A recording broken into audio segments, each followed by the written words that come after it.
Hello, everybody. I hope you had a great week last time and that you're getting ready for the next one. Last week I did not upload a video, and the reason I didn't do that is I took the day off. I went out with my wife and we had a great time together. And that's precisely what I want to talk to you about. Not precisely what I did, but how important it is for wives and husbands to have their own time and enjoy each other. So, in the midst of tumultuous times such as the ones we're in, it is especially necessary to keep a marriage healthy. And it is imperative that we find things to do together and things that keep us together and keep us always happy with each other, united. So, what is marriage, so to speak? Let us go back to creation story here, and we are told how God created everything in 6 days, and after each creation day, He ends the recount saying, "And God saw that it was good." Not only that, but at the end of Genesis 1, it also says, "And God saw everything that He made, and behold, it was very good." Now we understand that when we were made with the plan to complement each other from the very beginning. It's actually very interesting how when we read on, after God saw that everything was good, or even very good, we reach Genesis 2:18, and at this particular point in time, it is the first time we're going to see God say something is not good. He actually said it this way. He said, "And the Lord God said, it is not good that the man should be alone. I will make him an help meet for him."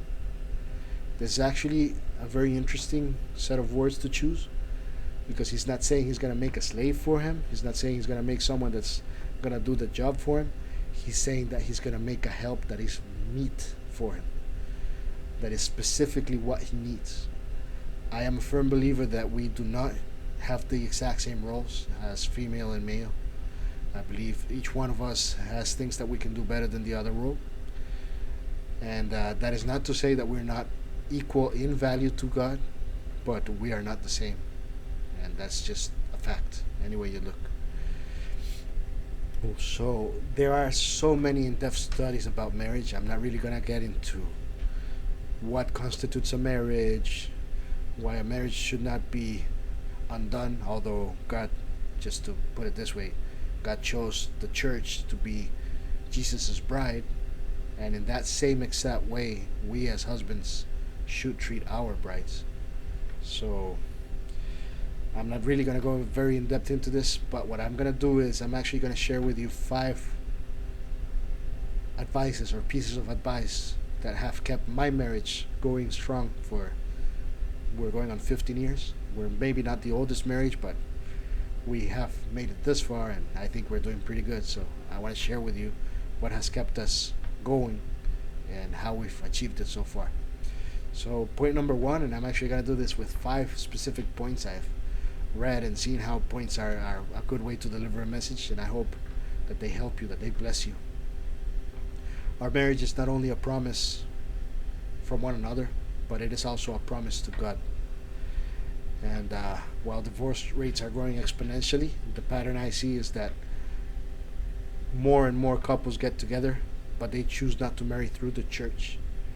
So they get together, be it by contractual law, or they get together just living together without any kind of ceremony or anything.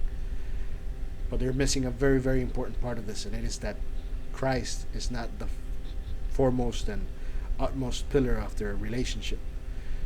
What this aims toward is the fact that we all have actual trouble in our life. We have things that aren't well with us. And if God is not the actual pillar, this goes hand in hand with what I've spoken to you about before, with, let's say, not having a moral compass based on God. If God is not the ultimate word into how a relationship should be had, it is just going to be either the wife or the husband having the ultimate word on what should be had. And we as humans have mistakes. We have things that we do that aren't optimal. That leads to us making mistakes that unavoidably are breaking marriages left and right. I do suggest for people looking to get married or to even start living together that they attend a church and have marriage courses or lessons, and that actually gives them more insight of why it is so important to have God as your primary pillar. So keep this in mind. It is not a promise that you just make into that person that you're going to remain with them in the good, through the bad, or through difficulties and good times. It is you actually promising that to God, to the ultimate creator, to the ultimate judge. You're promising that. So that's what holds it so important. This brings me to my actual next point, and it is point number 2, that our marriage is between two believers. Although we both know that Jesus is our number one priority, we never place each other in a position where we have to compete against what Jesus gives us. I'm never competing against Jesus for my wife's attention. She's never doing that for my attention. We know we have our time for Jesus, and we also know we have our time for each other. We have to value each other. And that competition is not only against Jesus, but against anything else in our lives. Our children, we love them, but they come second to our marriage. Our house, our belongings, our jobs, anything that we have is completely secondary to the actual marriage that we have. And we face things together because of that.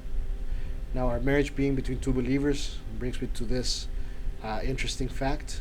Jesus, all throughout the Old Testament, God told the people of Israel to not get married with the people in the lands that you conquer, because unavoidably you're going to start believing in their gods, and you're going to fall away from believing in me and following me. And that is true to today. When I see people getting married to atheists, they're constantly going to have trouble following their beliefs. They're constantly going to have trouble taking their children to church, because they're going to have someone that's directly opposed to what they believe. And that's not only atheism, it's just any other religion. You live with somebody, and unavoidably that person will influence your decision making. I'm not saying manipulating the decision making, that's not the way it should be, but they will influence you on how you act, how you behave, how you talk, how you dress. Everything will be influenced by the person that you live with. And that goes to the point of religion. You're even going to see people drop out of their faith and start taking on to another faith because they are already with someone that is influencing them in such a way. Now, there's so many people that I have talked to, and I was a youth pastor in my previous church, and this especially happens with young people. Now, I'm not going to say people that are already married, they should break up and find someone that's a believer just as they are. No, what I'm saying is, for those people, they cannot really go back in time and change anything. What they can do, though, is what God suggests through Paul in all his letters. They are to love this person with so much love that they automatically reach the conclusion that this person definitely has to be following a God that's worth following, to the point that they actually start believing in Jesus by seeing how much their spouse loves them. That's what a person married to an unbeliever should do. But for those of us that, or those of them that have not gotten yet married, here's my suggestion. Young people, you come up to me and you tell me, oh, I love him so much, he's so cute, he's so good looking. And that same thing goes for men looking at women. Oh, I love her so much, she's just so hot, she makes my heart go boom. Well, the thing with this is looks, they come and go. And while I've been lucky enough to have my wife that she still looks precious to me, and I believe that to be the case with her and me as well. This is a fact that beauty will not always remain the same. It will change, or sometimes it will straight out go away. If that's your own pillar of how you love someone, it is a very weak pillar. It's bound to fall. Beauty, like everything else in life, ends or changes. And if it is simply not a strong enough foundation for you to have a marriage built up on it, I urge young people to actually find their partner in the right place. It's not the club. It's not a bar. It's not a place where non-believers join. Yeah, no, it's hard to find someone in the church. Sometimes you are not congregating at a church, or they are not congregating at a church. But at least if you're going to find someone that you're going to dedicate your life to, start building it with someone that already believes in Jesus. And it's not to say that if they are Christian, they're not going to make mistakes. Christians, we make horrible mistakes a lot of the times. But at least we have that base that we are based on Christ, and our marriage therefore will also be based on Christ. It makes it a lot better than to go with someone that does not believe this. Now, with that in mind, do not join someone with whom you're unequally yoked. Along with this idea, we reach point number 3, which is we learn and understand that love isn't just about beauty in our partner or the lovely things that they make us feel, because there's so many things that are lovely that we feel for our partners.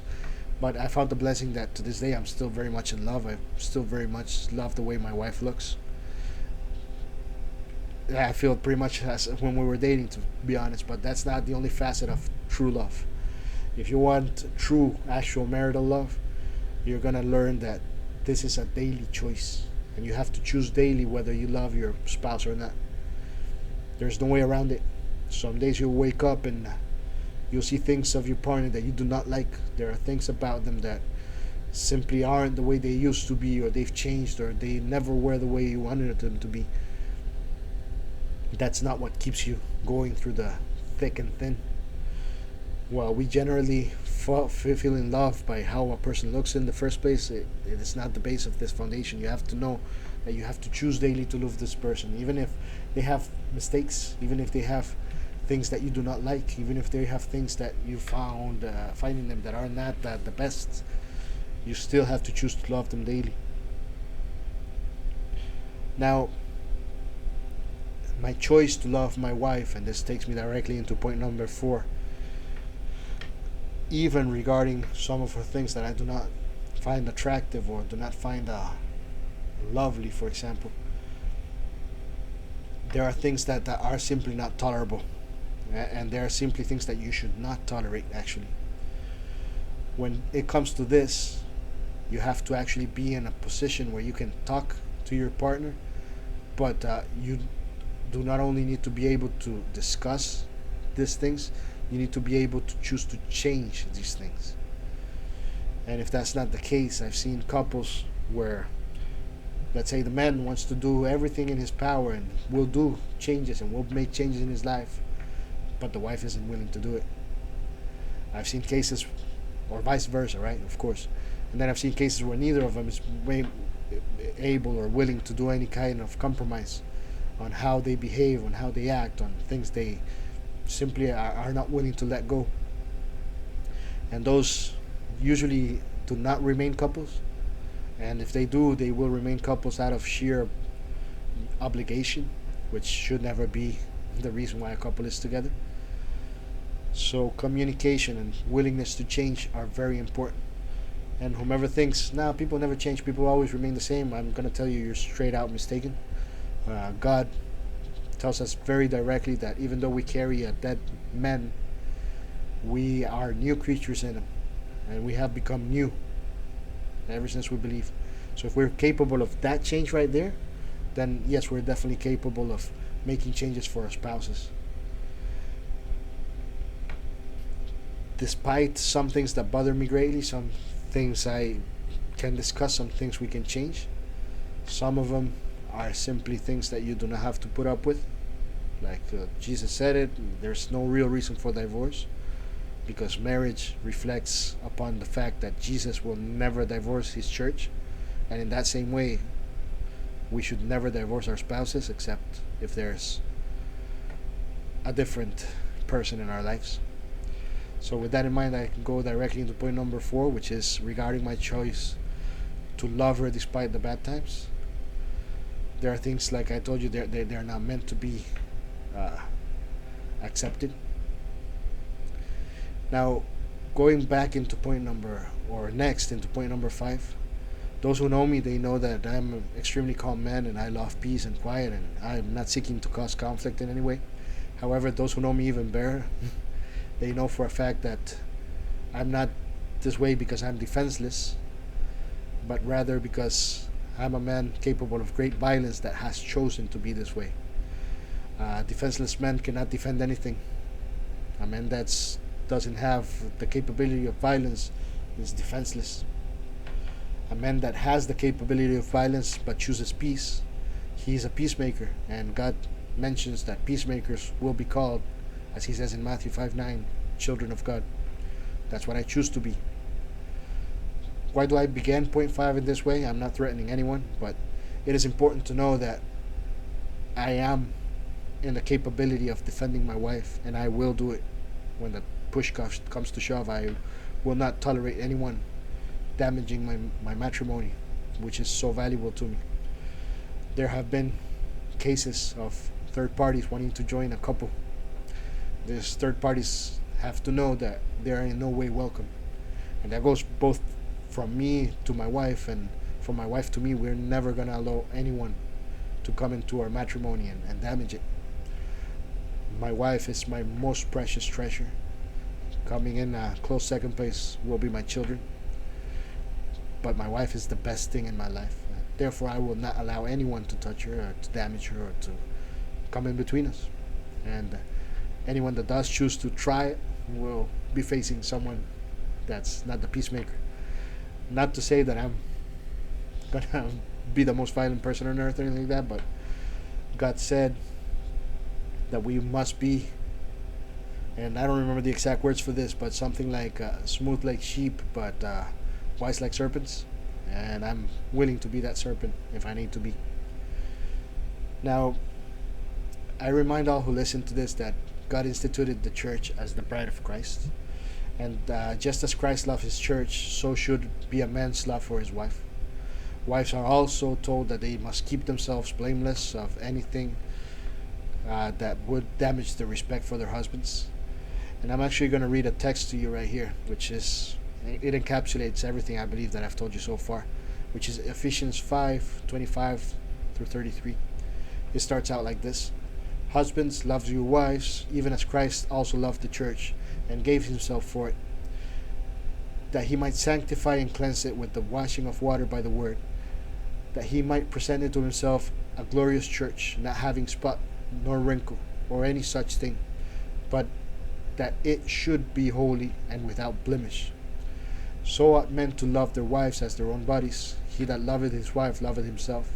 For no man ever yet hated his own flesh, but nourisheth it and cherisheth it, even as the Lord the church. For we are members of the body, of his flesh, and of his bones. For this cause shall a man leave his father and mother, and shall he join unto his wife, and they two shall be one flesh. This is a great mystery, but I speak concerning Christ and the church. Nevertheless, let every one of you in particular so love his wife even as himself, and the wife see that she reverence her husband. It cannot get any clearer than that. It's straight up. That's how we are supposed to love each other. In summary then, I gave you 5 tips today that have helped my wife and I maintain a good marriage. These are going to be: 1, God is the fundamental pillar. Our marriage is based on Christ. 2, we both love Christ, and we do not place anything in a position of competition against that, nor do we place each other in competition against anything. 3, we remember that love is a choice, and we choose to love each other daily. 4, we talk, and we are willing to change. 5, we are capable of defending each other at any cost, and will do it. I really hope that this message was a blessing to you. I hope that if you're looking for marriage, it's good advice to you.